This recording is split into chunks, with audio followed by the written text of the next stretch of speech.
الحلقه ديالنا ديال اليوم تتعلق بخادمات البيوت او عاملات البيوت او كما تنسميهم بالدارجه اللي تنهضروا بها كاملين الخدامه ديال الدار.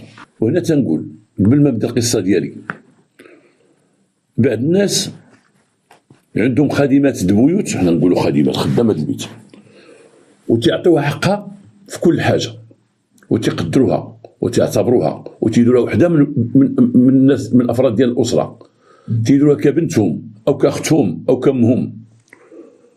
وكاين بعض الناس تدير الخدامه باش تبقى تبان وتقول عندي الخدامه وقلت للخدامه. وشي وحدين تيقولوا وما تيصدقوش لي الخدامات، تنجيب الخدامات ما تيصدقوش ليا،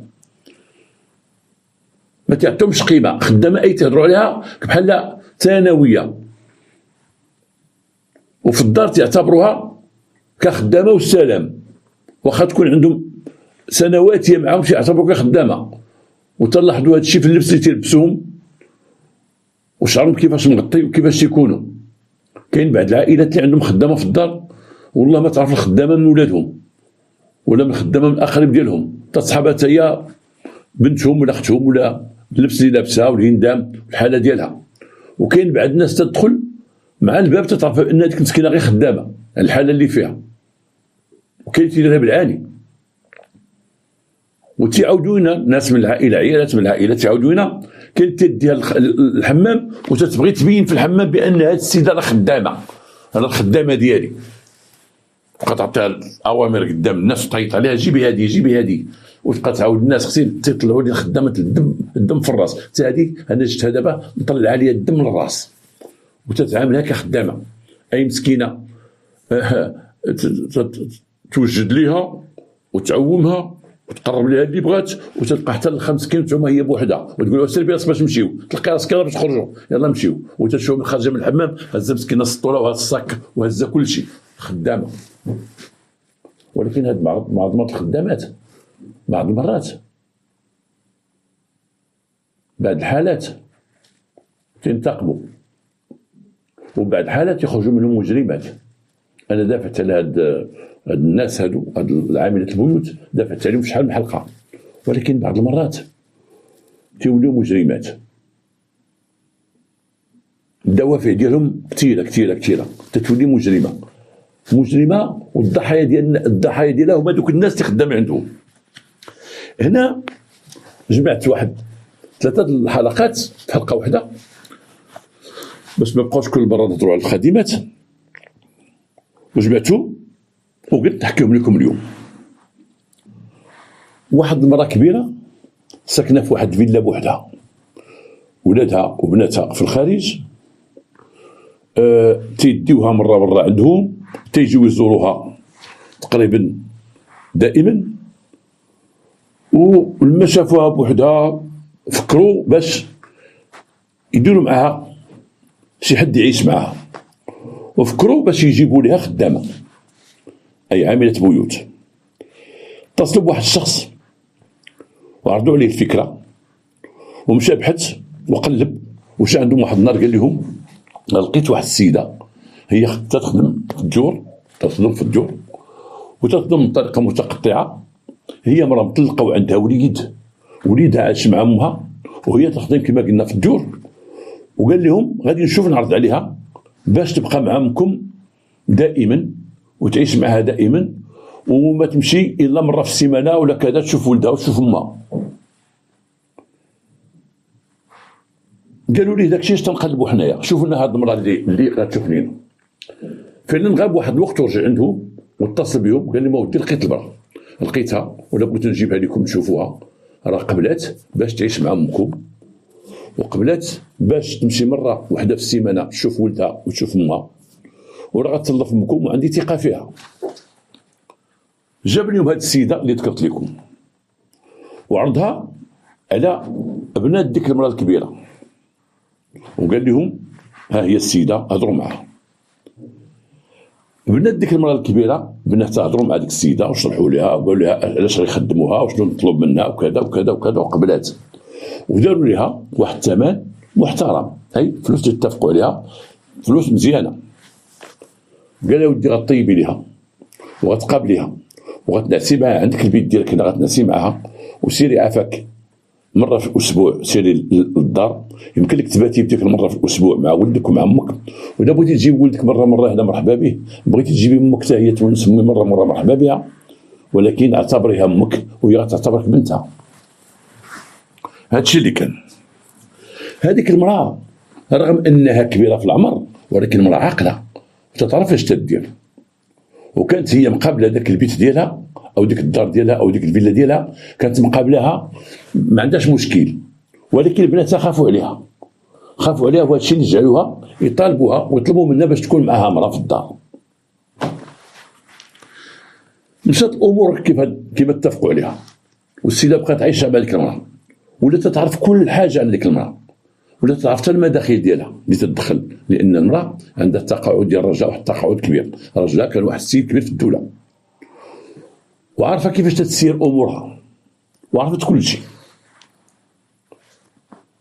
واحد المره اتفقوا معها بناتها، قالوا لها امي هاد الفيلا كبيره عليك بزاف، وانت وهاد المراه بوحدكم، وراه وقع شي مشكل من شي ناس عند شي مراه في فيلا وقع عليها واحد المراه بوحدها، واحد راجل بوحدو دخلوا عليه، واحد كذا، علاش ما نشوفوا لك شي ابارتمون كبيره مزيانه وتمشي تعيشي فيها، وابارتمون غيونسوك الناس اللي في العماره، غادي يونسوك اي دار في عماره يونسوك الناس اللي في العماره، والسيده ها هي معاك، وحنا غنتهناو بزاف حيت مما تنسمعوا شي مراه في شي فيلا دخلوا عليها داروا، ولا شي راجل دخلوا عليه وكذا، حنا تندخلوا. وانت كما قلنا لكم هاد الفيلا راه كبيره وانت الشجار والربيع وكذا، ما عرفناش شي نهار الله يحفظ توقع شي حاجه، او يعرفوكم نتوما غير بوحدكم، او يشوفوا هاد السيده مشات لدارهم عرفوها بوحدها ودخلوا عليك. الناس هادو وافقت على هاد القضيه هادي، وافقت وقلبوا ولقاو ليها واحد لابارتمون، ومشات شافتها هي وديك العامله اللي معاها، شافوها وعجبتهم وبداو تيفكروا باش يهزوا الرحيل. الهضره هذا الكلام كله تيتقال كان تيذكر بحضور ديك الخادمه، لان ولات وحده منهم، كاع لي الحاجه كاع الكلام اللي تيهضروا مع امهم في راسها. ولكن سمعت بان بناتها اتفقوا معها غيمشيو وغيصيفطوا لها شي فلوس اللي هي واحد 30 مليون اللي غتمشي تعطيها النوطير، غتجي الفلوس وتمشي تعطيها النوطير، لان هي لما بدا العهد بالبيع النوطير طلب لهم يدفعوا ليه واحد القدر ديال الفلوس اولي، قال بون غيصيفطوا لي 30 مليون مع ديك المراه. فعلا جا واحد السيد من برا واحد النهار وجاب لك المراه فلوس، رجل ثقه بيناتهم عائلتهم، جاب لها 30 مليون، قال لها 30 مليون ها هي خبيها حتى ديري مع اللوطير فوقاش ديها ليه، لانهم اتفقوا بان ديك لابارتمون اللي دات غتكون في سميت امهم، لانه غيبيعوا الفيلا غتكون في سميت امهم. قالت لهم واخا. دازت واحد الاسبوع، واحد النهار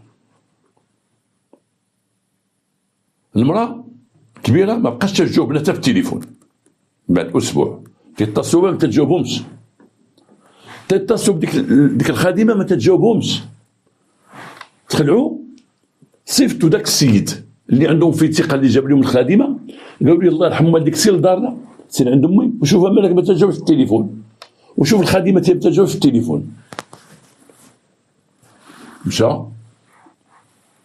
تيدق ما جاوب واحد، تيطل ما جاوب واحد، هو عارف الدار اش فيها، طلع من فوق الحيط السور ودخل لداخل تيطلب واحد الشجم، تتبان ليه المراه مقتوله وسط السطوان.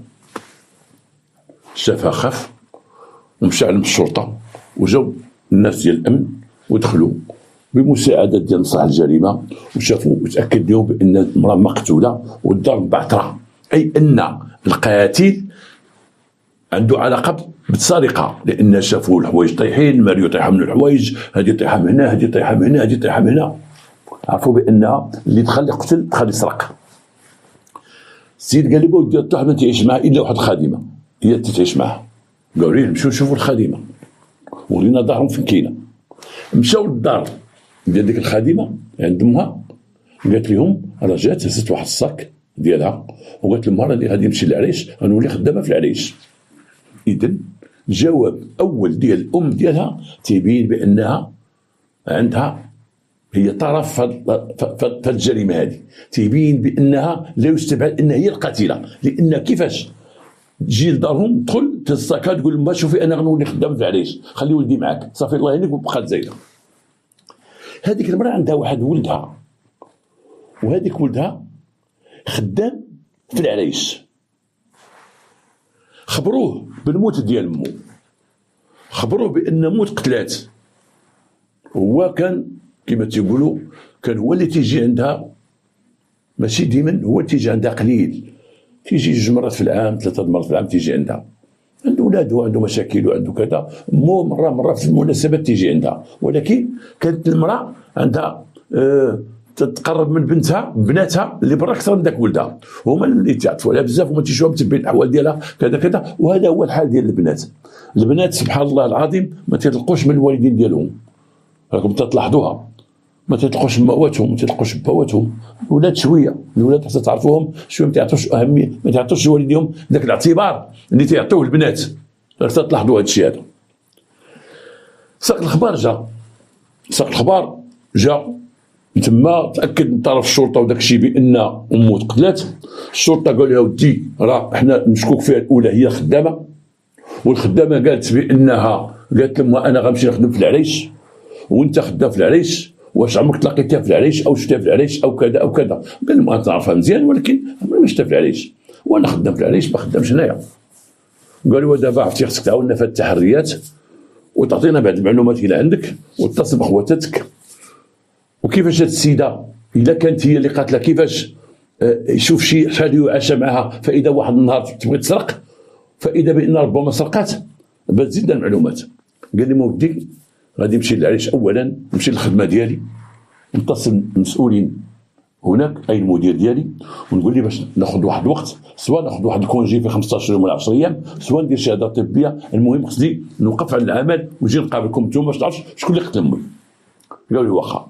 في ذاك النهار اللي خرج من عند البوليس ومشى للعريش باش ياخذ رخصه باش ما يخدمش ويجي يقابل الشغاله ديال الجريمه ديال مو، هو غادي في الطريق تيشوف هذيك خيتي هذيك الخدامه غادا هازه ساكها بالعريش، غادا بساكها، ربي سبحانه وتعالى شافها عرفها ولكن ما شافتوش.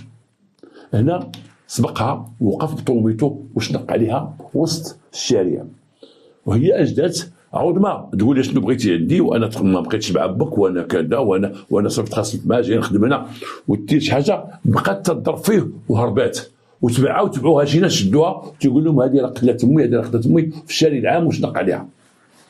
هنا كان التدخل ديال البوليس، داوها البوليس ودخلوها، قال لي موتي انا امي ها فين عايشه وهذه كانت خدامه عند امي، وامي راه طلقات مقتوله، يمكن لكم تتصلوا بالبوليس ديال المدينه اللي فيها امي راه مقتوله الان، راهم تيبحثوا، راه البارح اكتشفوا الجثه، راه الان تيبحثوا، واللي مشكوك فيها القاتله اللي مشكوك فيها هي هذه اللي خدامه عند امي، هذه اللي قتلت امي، هذه اللي كذا هذه اللي كذا.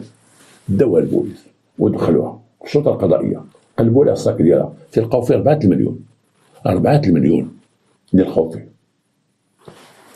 الولد تيقول انا اخر ما سمعت من خواتاتي انهم غيشريو لامي ابارتمون وبانهم صيفطوا ليها هذا الاسبوع 30 مليون. انا عاود تاكدت مع خواتاتي قالوا صيفطوا لها 30 مليون مع واحد السيد، امي توصلت بها ولا يستبعد هذا السيده راه دات 30 مليون ديال امي، ولكن عندها غير 4 المليون. هي قالت لا هاد 4 مليون ديالي انا كنت جا معاها وما بغيتش نبقى خدامه عندها وبغيت نمشي بحالاتي، بغيت نمشي بحالاتك بلا ما علمتيها، بغيت نمشي بحالاتك بلا ما علمت بناتها، بغيت نمشي بحالاتك بلا ما تحاسبتي معاها، وعندك 4 المليون انت مشكوك فيك. ردوها للمدينه اللي فيها السيده المراه وباستعانه مع تشخيص قضائي اللي هي اليوم مصلحه الجريمه عرفوا او توصلوا باش يعرفوا بان هناك بصمات خلاتهم معنيه بالامر، وبان البصمات ديالها وهي اللي قتلت. في الاعترافات ديالها تتقول فعلا انا اللي قتلت، انا طلقت وبقيت بولدي. بعد الاخوان عندي واحد الحاجه نقول لكم، بعد الاخوان بعض المرات تنهضر وتنحضر راسي هكا وقالوا لي واش تكون تقرا شي حاجه او تكون تقرا الحلقه. لا لا لا، انا عمري ما تقرا شي حاجه. نبين لكم بان هذا موجود مجرد واحد الشهاده حاطه هنايا، شهاده عطاوها لي شي اخوان تبرعوا عليا بها كهديه، وتنحطها قدامي او تنحط قدام السومه. ولكن عادتي من تكون نهضر تندير هكا تنهضر، ربما الناس تيقولوا تنشوف شي حاجه، انا ما تنشوف شيء. تنقول الاخوه اللي كتبوا لي دي كومونتير تيقول لي واش تكون تقرا. لا، من عادتي تنحضر عيني هكا تنزا، وهذا الشيء اللي تعرفوني عفوي. اعترفت السيده ولكن تقول ما ديتش 30 مليون. 30 مليون ما ديتهاش. تقول انا حياتي دوزتها في هذا وطلقت وعندي ولدي وبغيت ندير مستقبلي وبغيت ندير هذا، وانا الشيطان غرني. غرني الشيطان، وبقيت نقلب على الفلوس. ذاك النهار كانت خرجت لي تسخر، بقيت نقلب على الفلوس، بغيت نلقاهم نهزهم ونزيد في حالتي، حتى خرجت لي نص الدار ما عرفتش بيه. خرجت لي بقيت تغوت الشفاره. المهم انا شديتها وخنقتها بداك هذا، وبقيت تنضربها بواحد الفاز وخرقتها بالفولاره ديالها وتاكدت منها ماتت. وقلبت تعيت ما لقيتش، لقيت 4 المليون وهزيتها وزدت. انا درت خطه مخربقه، انا خرجت على راسي. اعترفت. لكن البحث رغم تعميق البحث ورغم مشاو يقلبوا في الدار ديال خدها وفي الدار ديال امها وقلبوا، ما لقاوش 30 مليون. ما لقاوش ديك 30 مليون. هنا مشاو عند النوتير تيقول ما جاتنيش 30 مليون. جاو بناتها من برا وبالمساعده ديال خوها، وبقاو تيقلبوا في شي وثائق، ربما لقاو شي وثيقه تيقول فيها النوتير بانه تسلم 30 مليون. النوتير ما تسلمش 30 مليون. شافوا الكاميرا ديال النوتير، قلبوا في ذاك الوقت، المراه ما جاتش عنده. السيده ما عندهاش 30 مليون، تقول انا ما عنديش 30 مليون.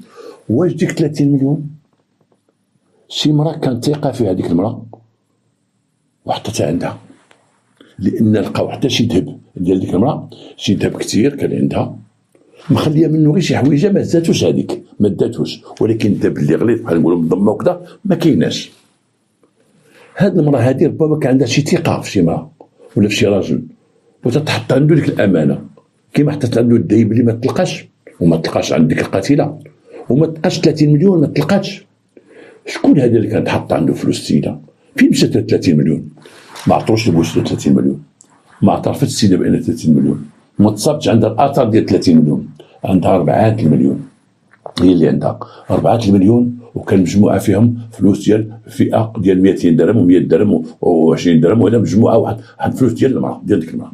مي فلوس 30 مليون مجموعه كما صيفطوا لها بناتها كما تيقولوا هما وكذا ما عندهاش السيده. اذا لو استبعد ان كما قلنا شي مرة كانت تدخل عندها فلوس ومن سمعتها ما تسكتت، لان ربما الكرامه ما تقولش لبناتها بنتي راه تنخاف وتنخبي. هنا بقات يشوفوا الابناك فين حاطه، لقاو حسابها عندها حساب في لابونك ولكن ما دفعتش فيه ديك الفلوس. فين مشات ديك الفلوس؟ بقات القضيه مبهمه ديال الفلوس ديال 30 مليون، والسيده عطاوها 30 عام ديال الحبس.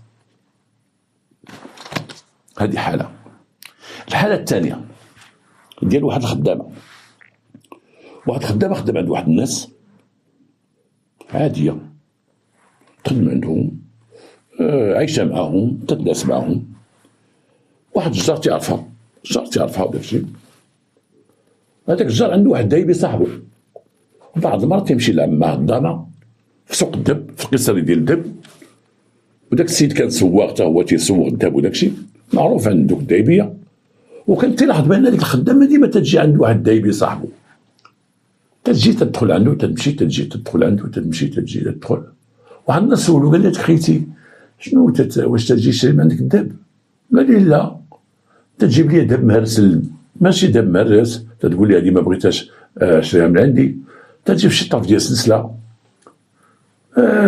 تجيب تقول بانه عندها شي خوها تيدير دوك ذهب مهرس للبيع، دوك تيضرب في الزنقه ذهب مهرس للبيع، ما تجيب لي شي خاتم معواش، تجيب لي شي حاجه بحال هكا، تنوزنها تنعطيها فلوسها. بعض المرات جابت لي شي ذهب شويه، شي دباج وكذاك، لان ما قبلش خاصك الرسوم.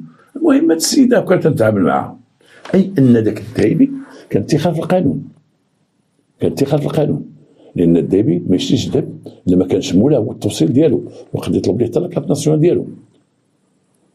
كاين بعد الدايبيه تجيب ليه مرا سلسله، تيقول لها راه ما تسوداش، تقول له اشتريها من عندي باش يذوبها ولا شي حاجه. هاد السيده كانت عندها طريقه مطوره، تجيب ليه الذهب شويه مهرس من هنا هذه معرس، هذه معوجه، هذه ما خداماش، واخذها من عندي واشري من عندي، راه باقي عندي واحد الدبليج، الا بغيتي تاخذه من عندي، راه باقي عندي واحد الخاتم، الا بغيتي تاخذه من عندي.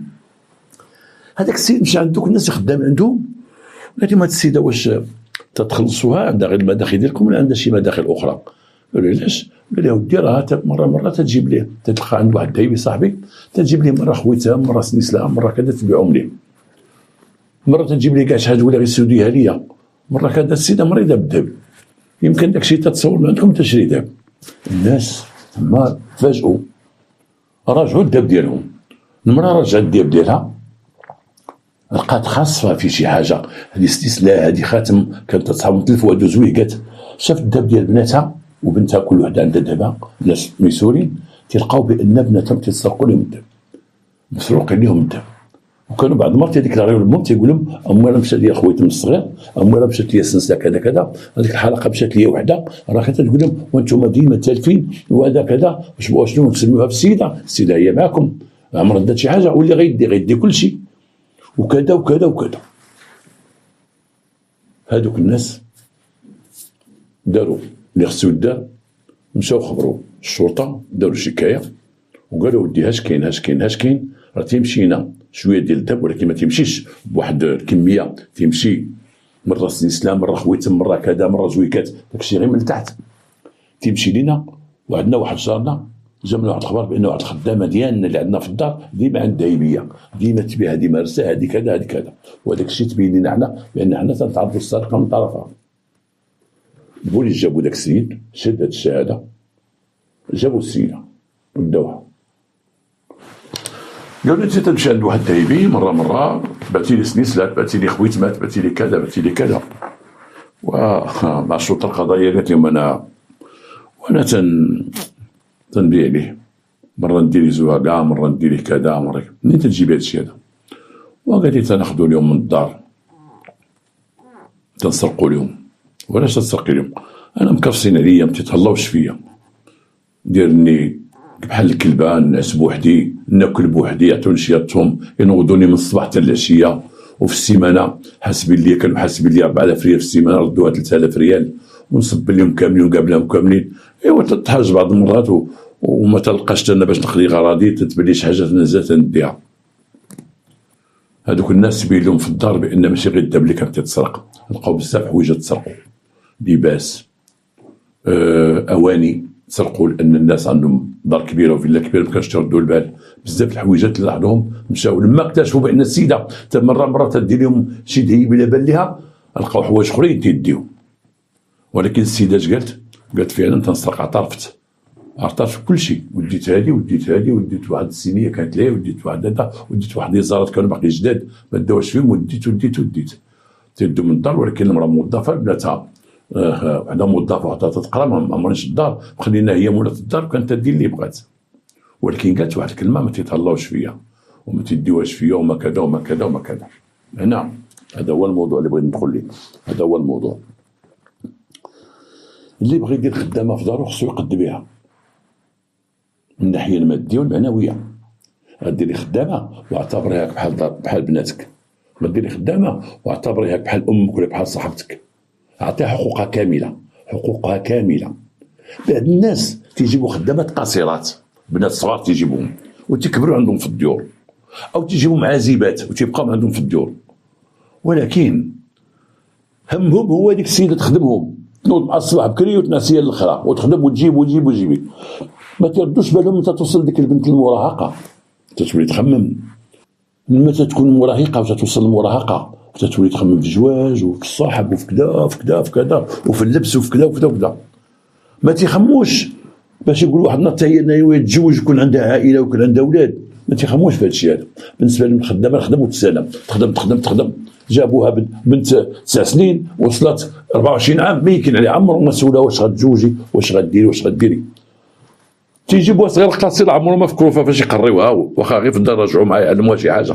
خدامه هنا واحد النهار الخدامه تنفجر كيما هاد الاخرى انفجرت، قالت ما غاديش فيا وما نديرش فيا، فعليا تنسرق وتنهز باش نقضي غراضي وندير. وشحال من خدامه انتقمت من ديك العائله اللي خدام فيها، حيت زعما ما عطيناش اهميه، غير خدامه. وشحال من بنت وصلت للمراهقه دارت مصيبه، وصلت للمراهقه دارت مصيبه. ونقول لكم انا واحده قصه ثالثه على وحده لما وصلت للمراهقه دارت مصيبه عند واحد العائله. واحد العائله ميسوره، والمراه مولات الدار عندها راجلها، وراجلها تاجر كبير، وكانت عندها واحد الخدامه كبرت عندهم في الدار، مراه كبيره، وزادوا واحد الخدامه بنت صغيره. وهذيك البنت الصغيره كيفاش تلاقات مع المراه، كانت مشات للبلاد ديالهم في الجبل، الاصل ديالها منين هي، وشافت واحد بنت تما في العرس، ذاك العرس بنت زوينه وكذا وكذا وصغيره، وسولتها وعيطت لها قالت لها واش تقرا؟ قالت لها لا ما تنقراش. واش تدير؟ غا جالسه مع دارنا. قالت لها تمشي تخدمي عندي؟ قالت لها قولها لبا. تما تلاقات المراه مع ديك با وما، قالت لهم هاد بنتكم زوينه وظريفه وخصها تقرا وخصها تتعلم وخصها كذا وغتضيعوها وكذا. قال لها با انت راه عندي انايا هذه هي الخامسه وعندي جوج دراري وانا غا فقير ما عنديش. قالت لي تمشي تخدم عندي؟ تمشي تخدم عندي في المدينه وتجي انت دير فلوسها ونقريها وناخذ بيديها. قال لها واخا. اتفقوا، هزت ديك البنت وجابتها. لما جابتها فرحانه بها.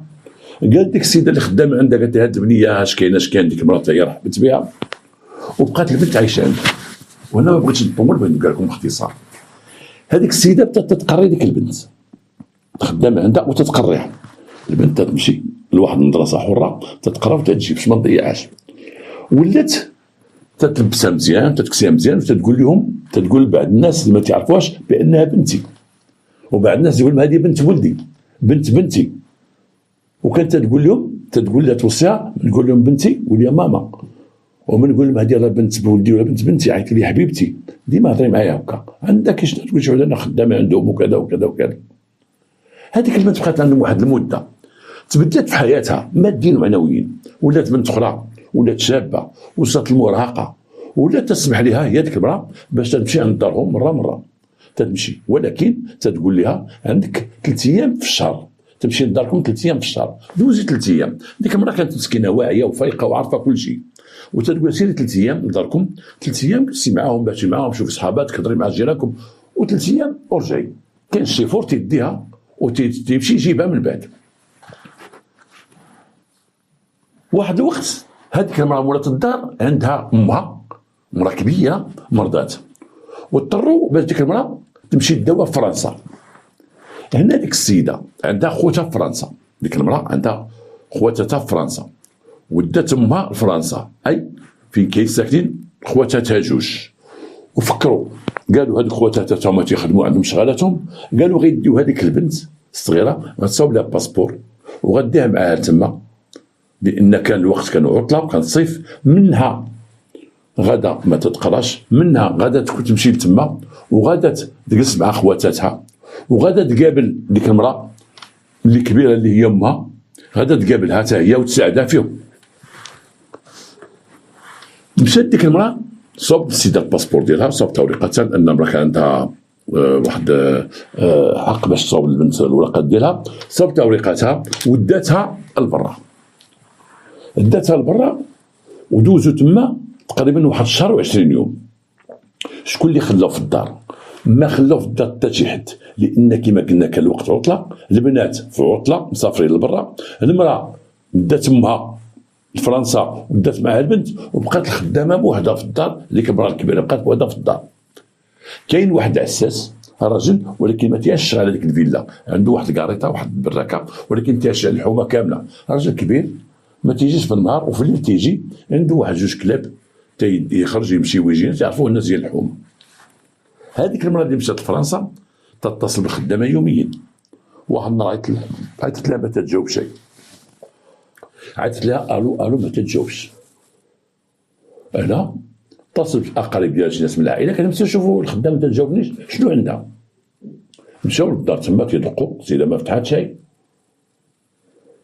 اضطروا باش يخبروها، قال لها السيده ما تتجاوب شيء، حنا غنعلموا البوليس كل شي حاجه، لان ما تتجاوب شيء وما تيجاوبوش الاهل ديالها ولا هذا.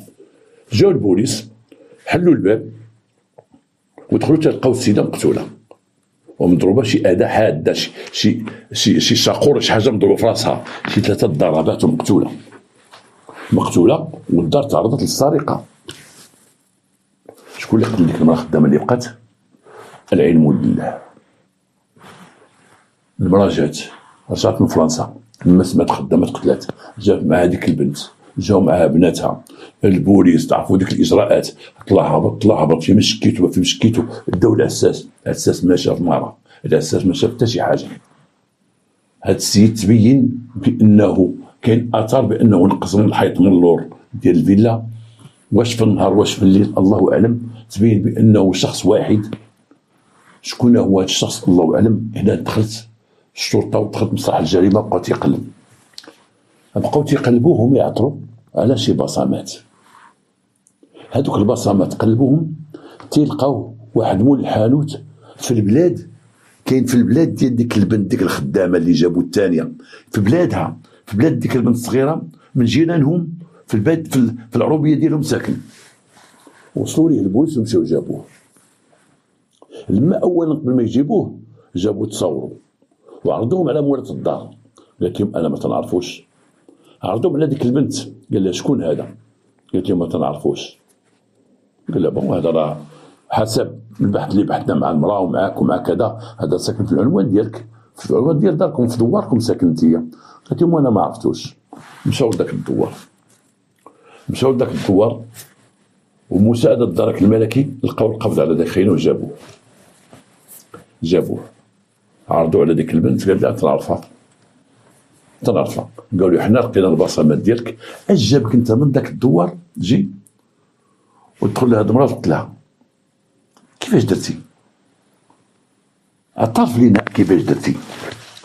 قال لي ودينا هاد البنت المهم تنبغيها وتنبغيني، وانا مبغيتش تبقى خدامه في الديور، وانا عندي واحد الحانوت ديال طبقات، داكشي غا قرب تقيس، وقلت زعما ندير شويه لاباس ونتزوج بها، وكنت على اتصال بها قبل ما تخدم عند هاد الناس. ولما تجي للدوار ديك 3 ايام المهم تنقول اختي سير عيطي لها تجي عندنا، لان انا هضرت مع باك اللي غنتزوج بها وهضرت مع عيتك اللي غنتزوج بها. وبقات تجي عندي وبقات تتعاود لي هذوك الناس تقول لي راه لاباس عليهم، راه عندهم. وقلت لها شوفي انا راه شوفي تما ندبروا، لا كاين شي فلوس من عندهم ولا شي حاجه، دبر كاين شي فلوس ولا تزيد شي داب ولا شي حاجه ولا كذا، عارفه انت الداب، عارفه كلشي فين محطوط عندهم. قالت لي ندبر زيد شي فلوس، قول لهم ما زيدتهاش اريها ليا، ومن بعد غتخرجي من عندهم ونخطبك ونتزوجوا انا وياك وعيشي معايا وكذا وكذا وكذا، انا نزيد نكبر الحانوت وندير ونفعل ونترك. هذيك البنت كانت تبغيه، ولكن تعرف من سيق الاخبار، وكانت تطلع على دوك الناس هذيك 3 ايام ديالها باش تمشي للبلاد، كانت ديما تطلبهم، ولكن ما كانش غرضها في والديها، كانت غرضها تمشي عند والديها، ولكن تجي عندها خدت ذاك خينا، تجي عندها وتمشي باش تلاقى مع ذاك الحبيب ديالها، وكانت تتعاود ليه ودخل معها في هذه القضيه، هو طيح عليها فكره ديال واش عندهم شي فلوس منين ندبروا كذا وكذا، وقالت لي عندهم وعندهم كذا وعندهم كذا وعندهم كذا. والوقت اللي كانت غيمشيو للخارج ديال ديك المراه قالتها ليه، قالت لها غنمشيو، قالت لها وشكون اللي غيبقى في الدار؟ قالت لها غتبقى ديك المراه بوحدها. قال لها غادي ندخل عليها، هذا هو الشيء كيفاش ندخل عليها ونغطي وجهي ونكتفها ونجمع داك الشيء اللي قلتي، نقلب شي فلوس وداب وداك الشيء كيما هادي وهادي ونهزهم ونزيد مع الطريق، وبهذاك الشيء باش غنديرو مستقبلنا. قالت لي واخا عاوناتو في الخطه.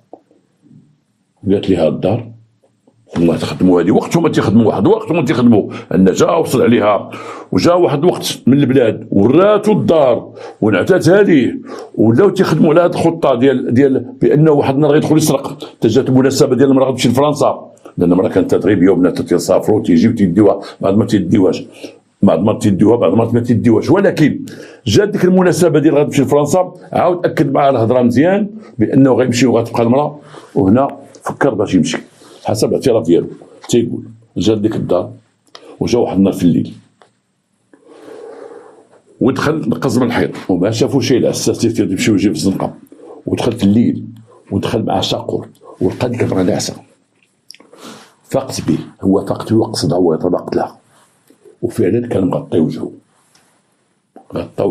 باش ما تقولش واحد الطويل قصير، غطى وجهه وضرب المراه، وبقى تيقلب في الدار، وبقى تيقلب كاع داكشي اللي شافو عنده ثمن وخفيف باش هزو، لا فلوس لا شي دايب بناد اي حاجه، عمر واحد الصك وخرج بحالته مشى ودا داكشي. على امل انه غيدي شي ثروه غيديها من داكشي، على امل ان داكشي باش يتزوج ويكبر حانوت ويولي في العروبيه يولي عنده حانوت كبير وغادي يتزوج بها وغيجيبها وكذا وكذا. خطه دار هو ديك البنت.